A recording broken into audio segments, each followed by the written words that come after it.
નવમી ભક્તિ આત્મનિવેદન. આત્મનિવેદન એટલે શું ભક્તો? દેહ, ઇન્દ્રિયો, અંતઃકરણ, વાસ્તવમાં આ બધું જ ભગવાનનું જ આપેલું છે.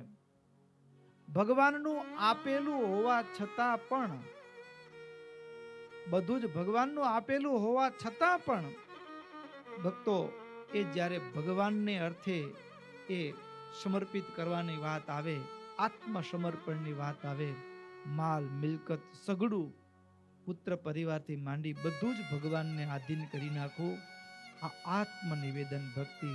અને ભક્તો, અને એમાં પણ ગમે તેવો સ્વભાવ હોય કે સ્વજનો વિઘ્ન કરે તો પણ ભગવાનની અધીનતા છે, આધીનતા છે, એનો ત્યાગ એ ભક્ત ક્યારેય નથી કરતો. તો ભક્તો, વાત જ્યારે આપણે આપણા ઇન્દ્રિયો અંતઃકરણ ભગવાનને આધીન કરી નાખ્યા એટલે શું? તો અહીં કને મહારાજ માને કહે છે, માં, આત્મનિવેદી ભક્ત છે ને, એમની જે આંખ છે ને, આંખ એ કેવળ ને કેવળ ભગવાનના દર્શન કરવા માટે ભગવાનને સમર્પિત કરી દીધી છે. હવે એના ઉપર ભગવાનનો અધિકાર છે, એટલે ભગવાનને અર્થે જ વપરાવી જોઈએ. બીજું, આ કાન, તો કેવળ આ કાનથી ભગવાનની જ કથા કીર્તન અને ગુણોનું શ્રવણ થાય. આ ત્વચા, પંચ જ્ઞાનેન્દ્રિયોમાં ત્વચા, એમનાથી કેવળ ભગવાનના ચરણ કમળનો સ્પર્શ હોય. જીભેથી ભગવાનના ગુણોનું કીર્તન, નામનું ઉચ્ચારણ, પ્રસાદી અન્નનું જ ગ્રહણ કરે. નાસિકાથી કેવળ ભગવાનને ચડ્યા એવા જે પત્ર પુષ્પ એની જ સુગંધ લે, ચંદનની જ સુગંધ લે. આ હાથ, પંચ કર્મેન્દ્રિયો પણ ભગવાનની સેવાને વિશે જ વાપરે.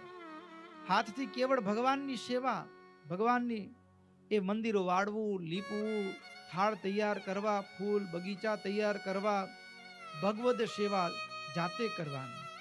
આ મસ્તક એ દુનિયાના કોઈ માણસની આગળ નહીં, પણ કેવળ ભગવાન અને ભગવાનના ભક્તોને નમસ્કાર કરવા માટે જ એ માથું નમે. ભક્તો, આ પગ ભગવાને આપ્યા છે, કેવળ ભગવાનની પ્રદક્ષિણા ચાલીને ભગવાનના દેવ મંદિર પ્રત્યે જવું, ભગવાનને અર્થે બાગ બગીચા એ અર્થે જ વપરાય. આ મન એ ભગવાનના જ સંકલ્પ કરે, બુદ્ધિ એક ભગવાનનો જ નિશ્ચય કરે, ચિત્ત કેવળ ભગવાનનું જ ચિંતન કરે. એટલે કે સગડા ઇન્દ્રિયો અંતઃકરણને ભગવાનની સેવામાં લગાડી દેવા. અને ભક્તો, આત્મનિવેદન ભક્તિમાં મહારાજે શિક્ષાપત્રીમાં અમરીશ રાજાને યાદ કર્યા છે. અમરીશ રાજાની પેઠે આત્મનિવેદી એવા અમારા ભક્તો. આ આત્મનિવેદી ભક્ત છે ને, જેને પોતાનું સર્વસ્વ ભગવાનના ચરણમાં સમર્પિત કરી દીધું છે, એટલે કે દાસ. ભક્તો, આવા જે ભગવાનના ભક્ત છે, આપણે પણ ભક્તો ઘણીક વખત કેટલાક કાર્યો સત્સંગની જ પ્રવૃત્તિ હોય, પણ છતાંય સત્સંગી પ્રવૃત્તિના બાને પણ આપણે આપણા સ્વામીની સેવાથી ક્યાંક ને ક્યાંક દૂર થતા હોઈએ એવું લાગે. નોકરો પાસે કરાવીએ. ઘણીક વખત આપણે ખુરશી ઉપર બેઠા હોઈએ અને પછી કોઈક હોય ને કહીએ, જાઓ તો બગીચામાંથી ફૂલ લઈ આવો. તો કોના માટે ફૂલ? મારા પ્રભુ માટે. જાતે એ ફૂલને ચૂંટે, જાતે ફૂલની માળાને ગૂંથે અને જાતે ભગવાનના કંઠમાં આરોપિત કરે. અરે મારા પ્રભુને અર્થે છે, મારા પ્રભુને અર્થે છે.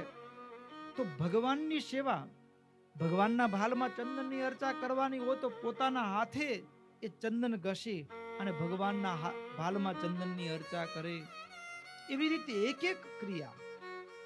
થાળ બનાવવો હોય તો કદાચ સેવક હોય તો ભલે હોય, પણ મારા પ્રભુની સેવા તો મારે કરવી જોઈએ. એવા ભાવની સાથે ભગવાનની અર્થે વિવિધ પ્રકારના થાળ બનાવે, ભગવાનને ધરાવે, મંદિર વાળવાથી માંડી દરેક ક્રિયા જાતે કરે.